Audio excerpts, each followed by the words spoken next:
Hey everyone, let's kick off tonight with a story. Lee Mingyuan, a physics teaching assistant, received a death warning of a lightning strike from his parallel world self via a special wooden panel in the attic on a thunderous night. After tracing the source and uncovering the truth that a solar storm had torn open a space-time rift, he chose to send a kind response to the parallel world.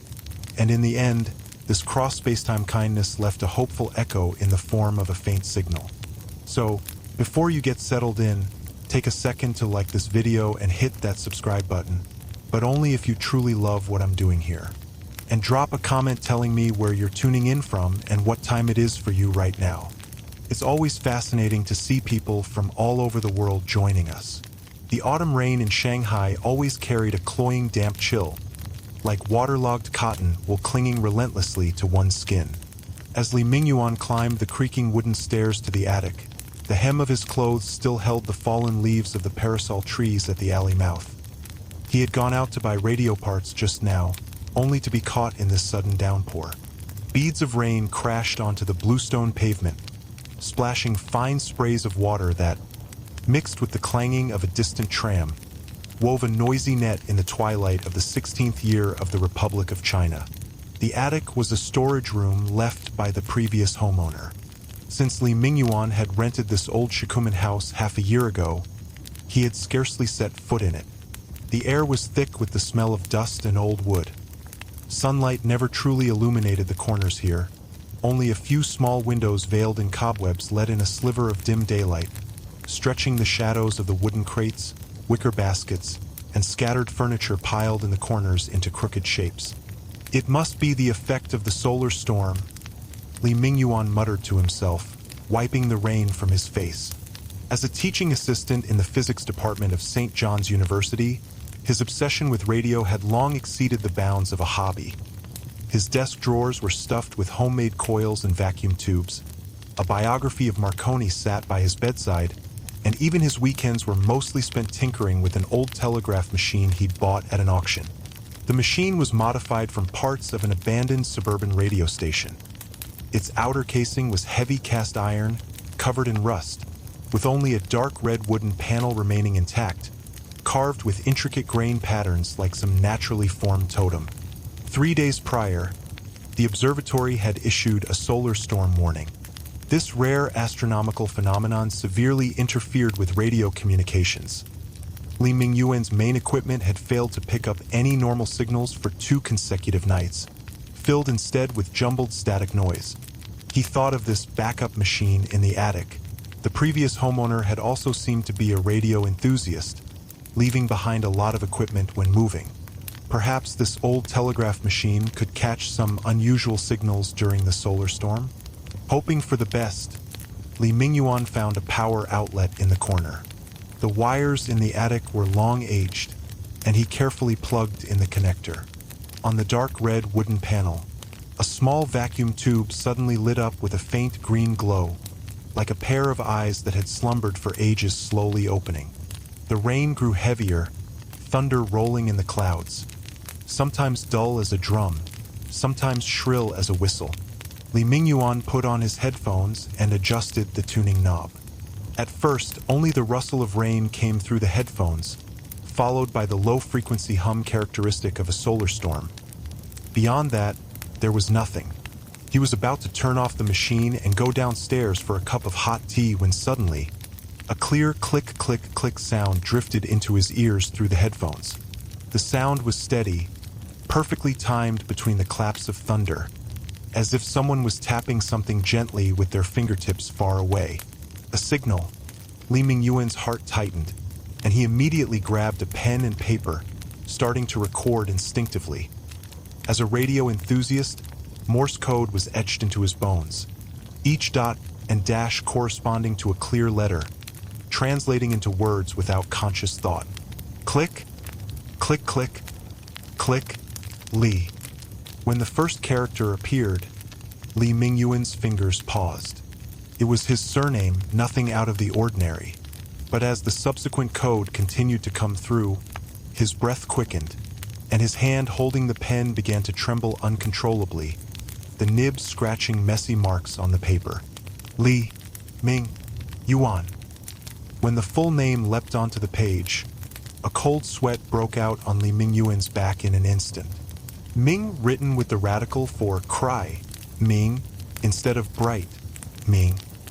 This was an archaic variant used only by his grandfather's generation, known to almost no one except those who had seen the old family genealogy. Who was this? Who would send his name in such a way on a thunderous night ravaged by a solar storm? He forced himself to calm down and kept recording. The next sequence of code was longer, each character striking his heart like a small hammer. October 28th, 1926. A date. 3 days from tomorrow. Li Mingyuan's heart skipped a beat, his temples throbbing. The sound of rain and thunder around him seemed to vanish, leaving only the tapping of the telegraph machine, clear enough to make his blood run cold. The final few code groups came through, simple in strokes yet freezing his blood solid. Lightning strike. Flee quickly. Click, click, click.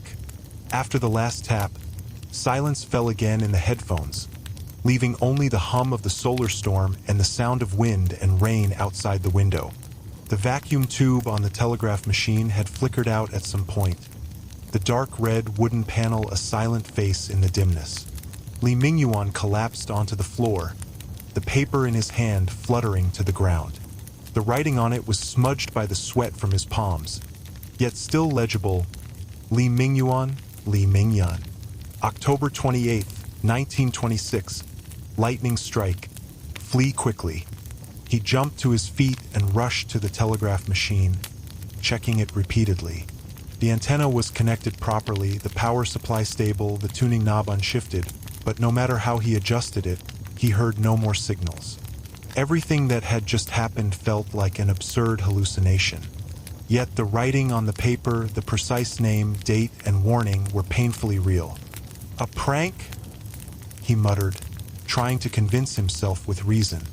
Perhaps a friend who knew him well, aware of his old name and his obsession with radio, had deliberately sent this joke during the solar storm. But who knew this archaic name? And who would be precise enough to specify a date? He thought of the origin of the telegraph machine, left by the previous homeowner, whose identity the landlord couldn't clarify, only saying he was a radio eccentric who had suddenly moved away 5 years prior and never returned. Li Mingyuan bent down to pick up the paper, his fingers still trembling. He glanced at the corner of the attic, where several unopened wooden crates sat.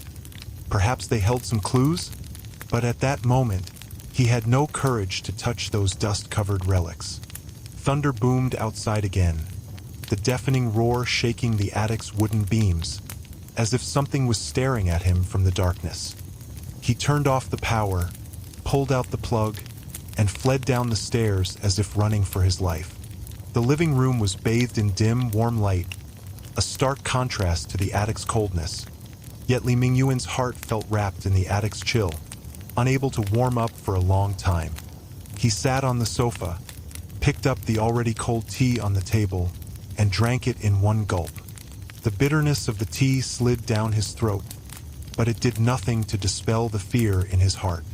October 28th, 1926. Lightning strike. 3 days left. Who was the one sending the signal? And should he believe any of this? Night fell and the rain still poured.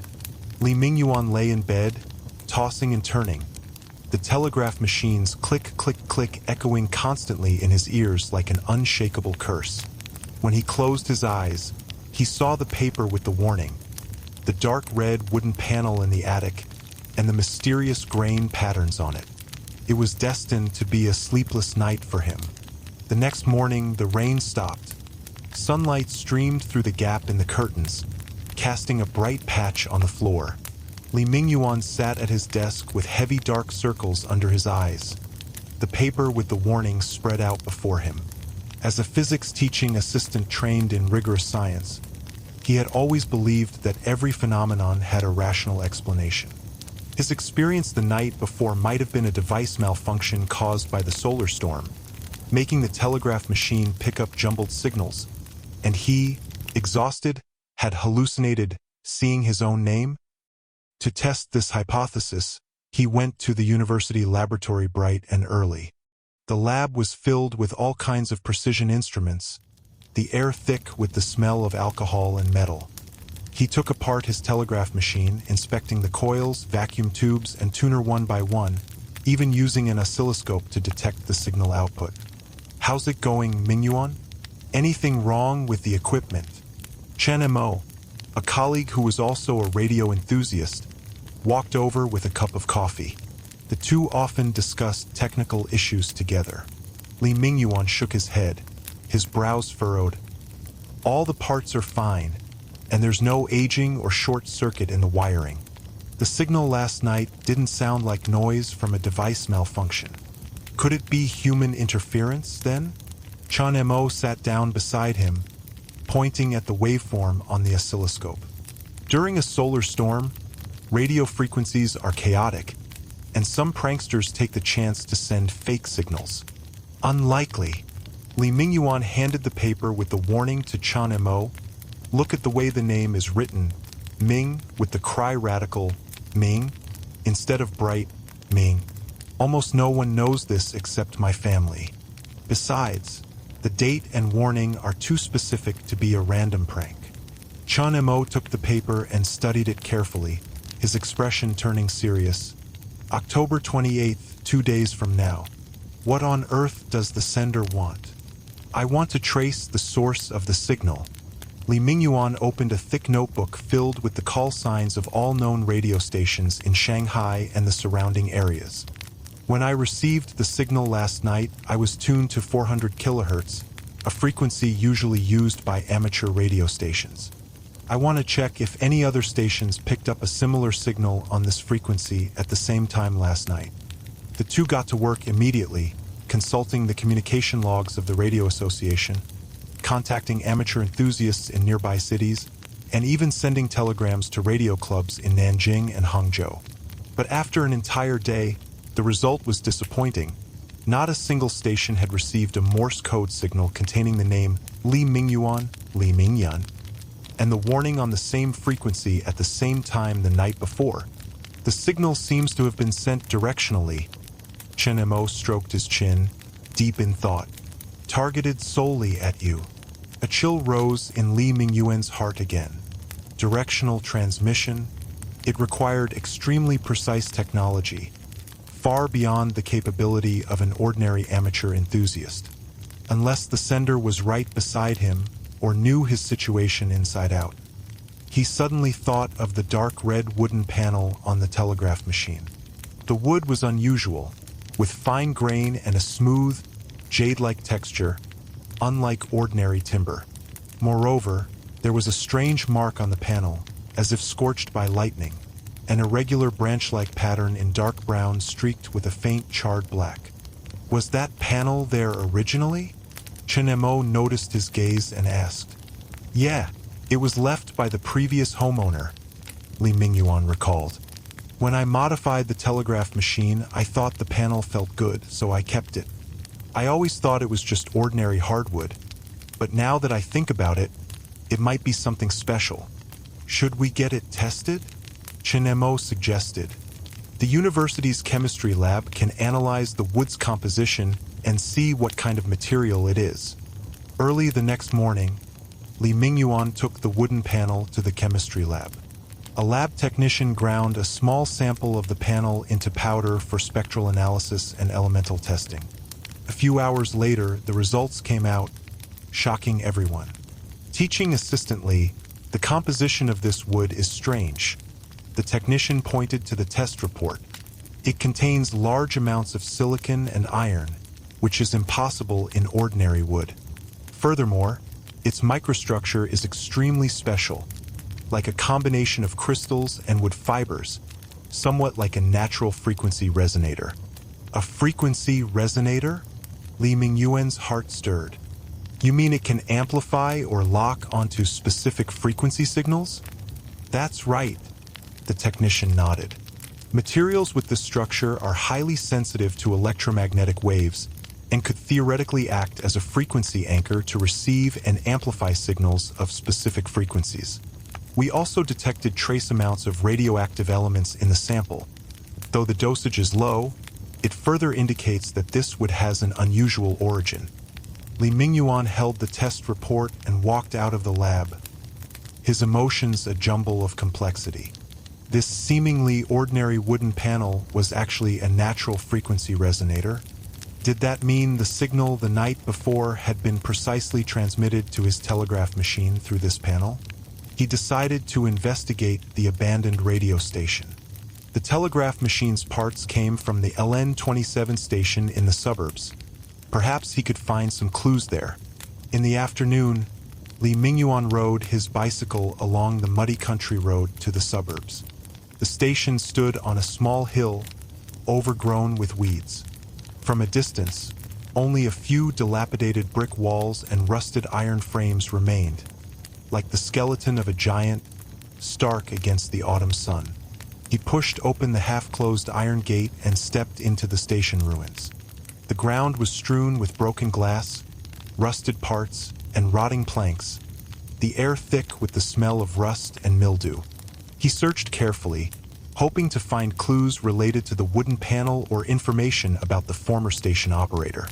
In a collapsed room, he discovered a dust-covered wooden crate. Opening it, he found several yellow diaries and some blueprints of radio equipment. The diaries belonged to Chun Zimo, the operator of the LN27 station, with entries dating from 1918 to 1921, the year before the station was demolished. Li Mingyuan sat on the ground and flipped through the diaries carefully. Chun Zimo's handwriting was neat and forceful, filled with obsession for radio technology between the lines. He recorded his experimental processes, the distant signals he received, and some strange phenomena. July 15, 1920, sunny. A severe solar storm today. The equipment picked up an abnormal signal, like a regular tapping sound, but it's unbreakable. The grain on the panel seems to have brightened, as if energy is flowing through it. August 3, 1920, rainy. Received the abnormal signal again, clearer this time, like Morse code, but the character combinations are meaningless. I suspect it's not a signal from Earth. The panel's temperature has risen, and I can feel a slight vibration when I touch it. March 10, 1921, overcast. The station is about to be demolished. I have removed the panel and hidden it in the attic. It's too special. Perhaps one day, it will meet someone who can truly understand it. I have a premonition it will bring a warning that transcends time and space. Li Mingyuan's heart raced. Chun Zimo's diaries were eerily similar to his own experiences. The panel, the abnormal signals, the warning. None of this was a coincidence. Chun Zimo had written in his diary that the panel was special and would bring a warning that transcends time and space. Did that mean he had long known the panel's secret? He kept flipping through the diary. The later entries became increasingly blurry, the handwriting scrawled. The last entry was dated May 20th, 1921, the day the station was demolished. They're coming to tear this place down. I've hidden the panel under the attic floorboards. May it survive the long years and find the one destined to receive the warning. The solar storm is coming again, and strange auroras have appeared in the sky. Perhaps the rift has opened. The diary ended abruptly there. Li Mingyuan closed the book, his heart filled with doubt. What was the rift Chun Zimo spoke of, and what was the warning he had foreseen? Dusk fell, and the distant barking of dogs echoed. Li Mingyuan carefully put the diaries and blueprints away and rode back to the city. On the way, Chun Zimo's words echoed repeatedly in his mind, the warning that transcends time and space, sending a shiver down his spine. He arrived home late at night, placed the diaries on his desk, and sank onto the sofa, exhausted, perhaps from the day's fatigue or the fear that had built up for so long. He fell asleep before he knew it. In his dream, he found himself in an unfamiliar place. It was a building similar to the LN27 station, but more intact with more advanced equipment. Outside the window, A torrential downpour raged, thunder rolled, and the sky was filled with strange green auroras, like a giant net covering the entire earth. He found himself sitting in front of a telegraph machine, his fingers on the key. The machine's panel was exactly his dark red wooden panel, the lightning-like grain glowing with a harsh green light. The air was thick with the pungent smell of ozone, making him dizzy. "Flee quickly!" A voice shouted in his ear, identical to his own yet filled with despair and urgency. Lightning strike, October 28th, 1926. Flee quickly. He tried to stand, but his body wouldn't move. The telegraph key tapped by itself, click, click, click, sending out the exact warning signal he had received that night. Suddenly, a massive bolt of lightning struck the iron frame outside the window, and a brilliant white light engulfed everything in an instant. He felt a tremendous energy surge through his body, pain searing every inch of his limbs, and his consciousness plunged into darkness in an instant. Ah! Li Mingyuan jolted awake from the dream, covered in cold sweat, his heart pounding wildly. Outside the window, the moon was bright and the night calm, yet the sound of thunder and the warning from his dream still echoed in his ears, his skin seemingly still burning from the electric shock. He walked to his desk, turned on the desk lamp, and stared at Chun Zimo's diary and the wooden panel. The lightning-like grain on the panel glinted faintly in the lamplight, as if responding to his gaze. Panic washed over him like a tide. He no longer doubted the signal the night before was no prank, no hallucination, but a real warning. Who was the himself that had appeared in the dream, the one who sent the warning? Would he really be struck by lightning on October 28th? He had no answers, only endless fear as he waited for the fated day to arrive. October 27th, the day before the predicted date. The weather in Shanghai was terrifyingly gloomy, the sky covered by a huge gray cloth that pressed down on people, making it hard to breathe. The meteorological station issued a severe thunder and lightning warning, advising residents to avoid going out as much as possible and turn off household appliances. Li Mingyuan didn't go to the university. He stayed home all day, sitting at his desk, flipping through Chun Zimo's diaries and the blueprints he'd brought back from the station ruins. Words like solar storm, abnormal signal, rift, and aurora appeared repeatedly in Chun Zimo's diaries, like pieces of a puzzle gradually forming a blurry outline in his mind. He opened an astronomy book which detailed the causes and effects of solar storms. Solar storms are triggered by solar activity. When a coronal mass ejection occurs on the sun's surface, a large number of charged particles are hurled toward Earth, interacting with Earth's magnetic field to cause intense solar storms. These storms can disrupt radio communications, damage power systems, and even trigger auroras in high-latitude regions. Coronal mass ejections, charged particles, magnetic field interactions. Li Mingyuan muttered, his finger tracing the pages. Chun Zimo wrote in his diary that strange auroras appeared in the sky the day the station was demolished. Shanghai is in the mid-latitudes. Auroras don't normally appear here unless an extremely powerful solar storm occurs. He suddenly remembered the chemistry lab's test report. The wooden panel contained trace radioactive elements and a special microstructure, like a natural resonator. Chun Zimo had also written in his diary that the panel could absorb and memorize radio waves, and amplify abnormal signals. A bold, common-sense-defying hypothesis gradually took shape in his mind. He rushed to the attic, fetched the wooden panel, and placed it on his desk. He picked up a magnifying glass and examined the lightning-like grain closely. Deep within the lines, a faint glow seemed to flicker. He then took out a frequency tester, placed the probe on the panel, and the tester screen immediately displayed a fluctuating curve, the frequency stable at 400 kilohertz, exactly the frequency at which he'd received the signal that night. So that's it. Li Mingyuan's eyes lit up, the fog in his mind lifting. This isn't ordinary wood. It's a resonator that can lock onto specific frequencies. and that specific frequency is the channel for signals across time and space. Combining Chan Zimo's diaries with his own experiences, he began to piece together the thread of the entire incident. Chan Zimo was not only the operator of the LN-27 station, but also an inventor obsessed with radio technology. In his experiments, he discovered that the panel of his telegraph machine was a special type of wood with the ability to absorb and amplify radio waves. Between 1920 and 1921, several intense solar storms struck Earth, and through the panel, Chan Zimo received some abnormal signals. He realized these signals were not from Earth, but from another time and space, a world parallel to our own.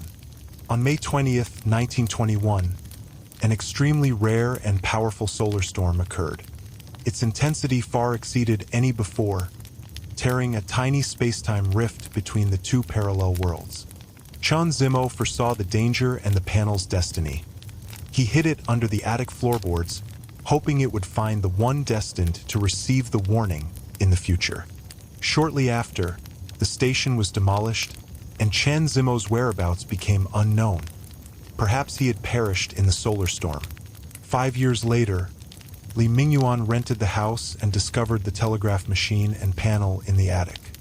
His love for radio led him to keep the panel and install it on his own telegraph machine. Recently, solar activity had once again entered a peak period, and a rare coronal mass ejection was hurtling toward Earth, triggering a new powerful solar storm. This solar storm reactivated the wooden panel. And in the other parallel world, the same powerful solar storm was occurring. There was also an LN-27 station and another Li Mingyuan, perhaps Li Mingyan, was operating a telegraph machine fitted with the same panel. That Li Mingyuan in the parallel world was struck by lightning while operating the radio in a thunderstorm. In his final moments, he instinctively sent a Morse code signal containing his name, the date, and a warning. With the space-time rift reopened by the solar storm, this dying radio wave did not propagate in his own world, but instead pierced the rift and arrived in ours. The wooden panel, acting as a frequency anchor between the two worlds, locked onto this cross space-time signal and used the space-time energy carried by the signal itself to power Li Mingyuan's telegraph machine, allowing him to receive this death warning from another world. So what he had received was not a prophecy, but the final movement of a tragedy that had already befallen another himself in another time and space. This hypothesis was bold to the point of being unbelievable, yet every detail aligned with his experiences in Chan Zimo's diaries. The panel's special material, the timing of the solar storms, the directional transmission of the abnormal signal, the scenes in his dream, all clues pointed to this cross-space-time truth. Li Mingyuan felt dizzy, not from fear, but from excitement and shock. As a physics teaching assistant, he had long believed in the existence of parallel universes, a conjecture widely discussed in the physics community after Einstein proposed the theory of relativity. But he had never imagined that he would connect with another parallel world in such a way. He walked to the window and stared at the gloomy sky. Faint flashes of lightning flickered in the distant clouds, like the eyes of a giant beast. Tomorrow was October 28th, the warned date. Logically, he should turn off all power, stay in a safe place, and avoid touching anything that might attract lightning. As long as he stayed away from the attic and didn't touch the telegraph machine, he would get through the night safely. But what about the himself who had sent the warning in the parallel world? He thought of the scene in his dream, the look of despair in the other himself's eyes as he sent the warning, the kindness that still sought to alert others even in his final moments. It filled Li Mingyuan's heart with emotion and guilt. That himself had not chosen to beg for help when facing misfortune, but had sent a warning to any possible others. How could he turn a blind eye to this cross-space-time kindness? He walked to his desk, picked up Chan Zimo's diary, and flipped to the last page. Chan Zimo had written, "May it survive the long years and find the one destined to receive the warning." Perhaps Chan Zimo had foreseen all of this. He had left the panel not only to deliver a warning, but also to build a bridge of communication between the two worlds. I can't just stand by and do nothing. Li Mingyuan clenched his fists and made a decision in his heart. He would respond to the warning, to the kindness from the parallel world. Even if this response ultimately dissipated into the air, even if he never knew whether the other himself received it, he had to try.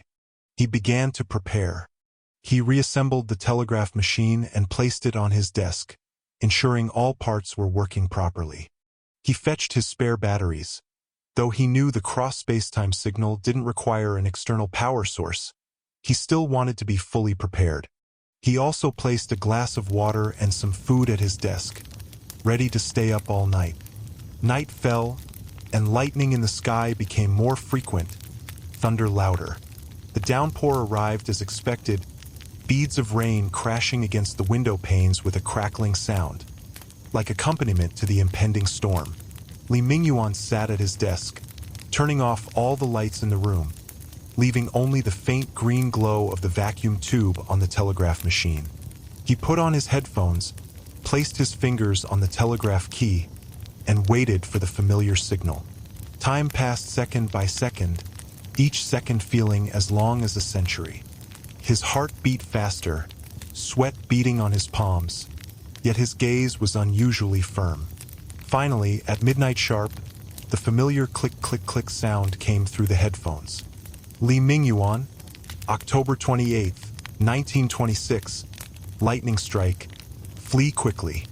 The warning arrived on time once more, like a ghost that would not rest. It spoke of a past tragedy in the darkness.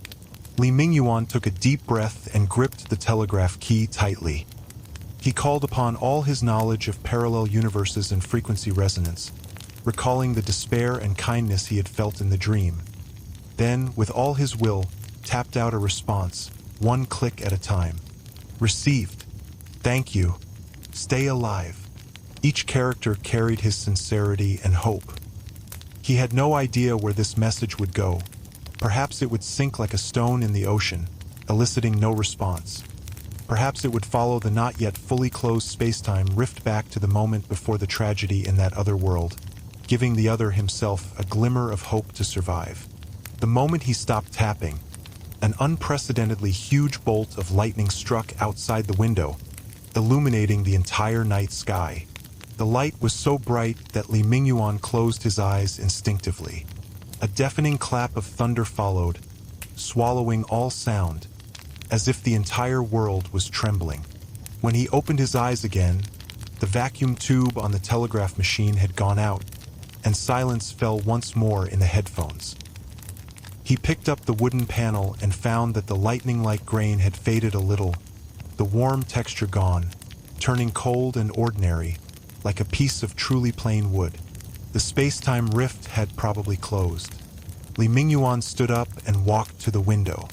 The rain had stopped, the dark clouds dispersing to reveal the bright moonlight. The air was fresh and moist, filled with the fragrance of soil. He knew the warning from the parallel world had fulfilled its mission, and his response had been sent.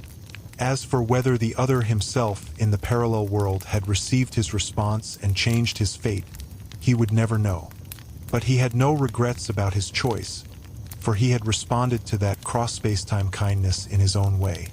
The first light of dawn streamed through the gap in the curtains, falling on Li Mingyuan's face. He had stayed up all night, yet felt no fatigue. Instead, an unprecedented calm settled over him.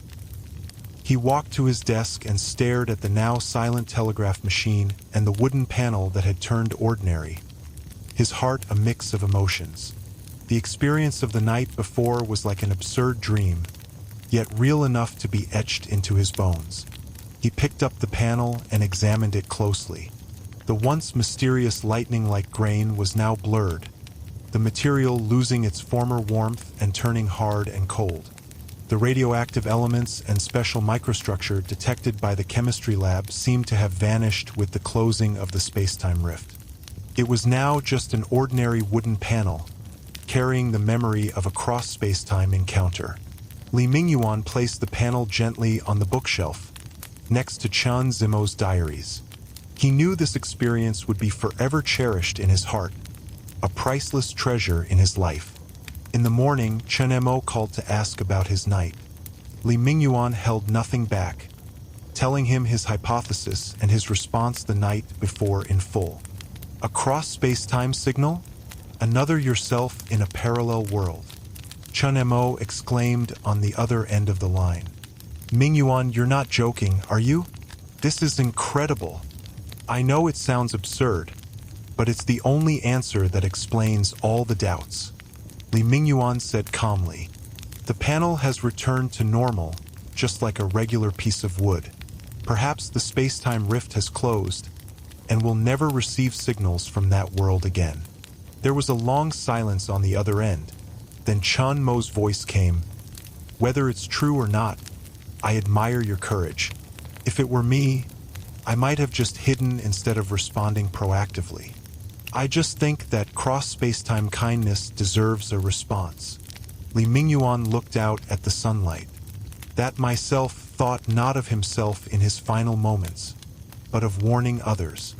All I could do was let him know his warning was received, that his kindness was not in vain. After hanging up the phone, Li Mingyuan walked to the attic. The dust still lingered, the dust-covered relics lying quietly in the corners as if nothing had happened. He stared at the telegraph machine, no longer feeling fear, only a faint sense of nostalgia. He did not turn the machine on again, but wiped it clean and put it back in its original place. He knew the machine carried a special memory, a cross-space-time conversation. It might never pick up such a signal again, but it had fulfilled its mission. In the days that followed, Li Mingyuan's life returned to normal. He went to the university to teach as usual, discussed academic issues with colleagues, and still tinkered with radios in his free time, but he never received another abnormal signal. On October 28th, he was safe and sound, encountering no accidents. When someone asked about his experience that night, he just shook his head and smiled, saying it was just a prank or a hallucination from exhaustion. He knew that even if he told the truth, no one would believe him. Instead, he would be labeled a madman. Concepts like parallel worlds, space-time rifts, and cross-space-time signals were too advanced, too absurd, beyond the comprehension of ordinary people. But he didn't care about others' opinions, for he knew what he had experienced was real. The wooden panel, Chen Zimo's diaries, the scenes in his dream, the lightning and thunder that night, all told him that in the vast universe, there might really be another world, another himself. A few months later, while organizing Chen Zimo's diaries, Li Mingyuan found an old photograph tucked between the pages. In the photo was a young man wearing Republican-era clothing, standing in front of a telegraph machine with a gentle and firm smile. His facial features bore a striking resemblance to Li Mingyuan's. On the back of the photograph was a line of small characters. May 1921, at LN 27 Station. May time and space be peaceful, and kindness endure forever. Chen Zimo. Li Mingyuan held the photograph, a warm current surging in his heart. He finally understood that Chen Zimo was not just an ordinary radio operator, but a brave explorer, a messenger of kindness. In his own way, he had built a bridge of communication between the two worlds, allowing cross-space-time kindness to be passed on. He placed the photograph on his desk, and every time he saw Chen Zimo smile in the photo, he thought of the warning from the parallel world and his own response. He knew that kindness had no boundaries. Whether in the same world or different times and spaces, kindness could transcend all obstacles, delivering warmth and hope. On another thunderous night, Li Mingyuan sat at his desk, listening to the rain and thunder outside the window, his heart calm and peaceful. He turned on the radio, tuned it to a familiar frequency, and clear music and a host's gentle voice came through the headphones. Suddenly, a faint click-click-click sound came from the radio, as if someone was tapping something gently with their fingertips far away. The sound was weak and quickly faded, drowned out by the music. Li Mingyuan's heart stirred. He took off his headphones and listened carefully. Thunder still rumbled outside, rain still fell, and the music on the radio continued, as if the sound had just been a hallucination. But he knew it wasn't. Perhaps the space-time rift had not fully closed. Perhaps the other himself, in that distant time and space, had really received his response and survived. Perhaps this was a greeting from another world, the echo of cross-space-time kindness. He smiled slightly, put the headphones back on, and continued listening to the music on the radio. Whether the sound was from a parallel world or not, he no longer cared. For he knew that as long as the heart was filled with kindness, as long as one was willing to pass on warmth, happiness and peace could be found in any world. The echoes of the frequency are not just cross-space-time signals, but the transmission of kindness, the continuation of hope. In the vast universe, in the endless expanse of time and space, there are always things that can transcend all obstacles, connecting different worlds and different lives, allowing kindness and hope to endure forever.